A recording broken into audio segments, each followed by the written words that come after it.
दूसरा विश्व युद्ध चल रहा है। पैसिफिक ओशन के बीचों बीच एक नेवी जहाज अपना सोनार ऑन करता है और जो दिखता है वो किसी को समझ नहीं आता। समुंदर का पूरा फ्लोर ऊपर उठ रहा है। सैकड़ों मीटर नीचे से कुछ मैसिव जिंदा सतह की तरफ बढ़ रहा है। ऑपरेटर्स घबरा जाते हैं। क्या ये दुश्मन की कोई नई तकनीक है, कोई छुपा हुआ हथियार? लेकिन जब दोबारा देखा जाता है, सच कुछ और ही निकलता है। वो फ्लोर नहीं है, वो करोड़ों अरबों जीव है, एक साथ हर रात सतह की तरफ तैरते हुए। ये था इंसान का पहला सामना समुंदर के सबसे पुराने और सबसे डरावने राज से। इसका नाम है डीप सी और आज हम उसके अंदर उतरेंगे। धरती का 70% हिस्सा पानी से ढका है, लेकिन इसमें से 80% से ज्यादा हिस्सा आज तक किसी इंसान ने नहीं देखा। जितना नीचे जाओगे उतना ही अंधेरा बढ़ता जाता है। पहले आता है सनलाइट जोन। यहाँ रोशनी है, रंग है, मछलियां हैं। ये वो समुंदर है जो तुम पोस्ट कार्ड में देखते हो। 200 मीटर के बाद ट्वाइलाइट जोन शुरू होता है। यहाँ सिर्फ नीला और बैंगनी रंग बचता है,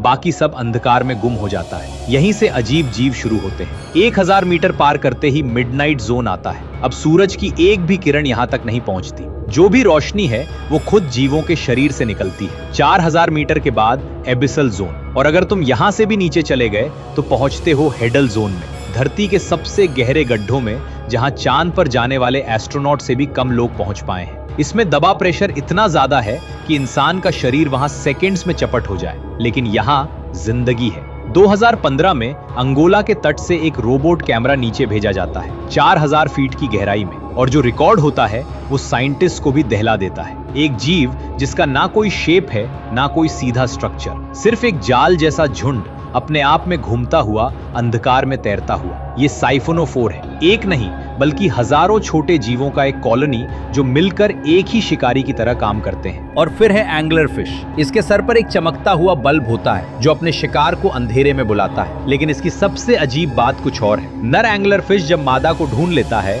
तो उसके शरीर से हमेशा के लिए चिपक जाता है। दोनों का खून एक हो जाता है। नर धीरे धीरे अपना वजूद ही खो देता है, बस एक ऑर्गन बनकर रह जाता है। और जापान में सदियों से एक मान्यता है, जब ऑरफिश, एक लंबी सांप जैसी मछली, समुंदर की सतह पर आती है तो वो भारी तबाही का संकेत होती है। 2011 में जापान में भूकंप आने से पहले तट पर करीब 1 दर्जन ऑरफिश की लाशें मिली थी। संयोग या समुंदर का कोई पुराना इशारा? लेकिन सिर्फ जीव नहीं, समुंदर के अंदर इंसानी रहस्य भी छुपे हैं। 1977 में अटलांटिक ओशन में एक मछुआरा अपना जाल खींचता है और उसमें फंसी होती है एक गुड़िया का सर, आंखें खाली, चेहरा सड़ा हुआ। ये कोई खिलौना नहीं था, ये टाइटैनिक की उसी जगह से निकला था जहां जहाज 1912 में डूब गया था। उस हादसे के 73 साल बाद तक दुनिया को टाइटैनिक का मलबा मिला ही नहीं था। और इजराइल के तट पर एक और खोज इंसान की समझ से परे थी। समुंदर के नीचे 40 फीट की गहराई में एक पूरा शहर मिलता है। घर, कब्रें, कुएं और पत्थर के बड़े बड़े खंबे एक गोल घेरे में सजाए हुए। ये शहर पिरामिड्स ऑफ गीजा से 4000 साल पुराना है। एक थियरी के मुताबिक माउंट एटना ज्वालामुखी से उठी सुनामी ने इसे कुछ ही घंटों में समुंदर में दफन कर दिया था। हालांकि कुछ वैज्ञानिक इससे सहमत नहीं। उनका मानना है कि पानी सदियों में धीरे धीरे बढ़ा था, लेकिन अब इन गहराइयों में एक नया खतरा पैदा हो रहा है। हर रात समुंदर के अंदर दुनिया का सबसे बड़ा प्रवास होता है। अरबों जीव नीचे से ऊपर और फिर वापस नीचे, सिर्फ खाने के लिए और खाए जाने से बचने के लिए। लेकिन बढ़ता हुआ तापमान इस संतुलन को तोड़ रहा है। ऊपरी सतह का पानी गर्म हो रहा है, लेकिन नीचे का पानी ठंडा ही रह जाता है। दोनों आपस में मिलते नहीं और नीचे ऑक्सीजन कम होती जा रही है। जो जीव लाखों सालों से स्थिर तापमान में जीते आए हैं, अब मजबूर होकर ऊपर आ रहे हैं, उस दुनिया में जहां उनका कोई बचाव नहीं। इंसान ने चांद पर ज्यादा बार कदम रखा है, समुंदर के सबसे गहरे बिंदु पर जितनी बार नहीं। हम जानते हैं मार्स का नक्शा, लेकिन अपने ही समुंदर का नहीं। जो कुछ भी हमने देखा है वो बस एक झलक है। नीचे अंधकार में अभी भी बहुत कुछ छुपा है, ऐसा कुछ जिसे देखने के लिए शायद दुनिया तैयार नहीं है।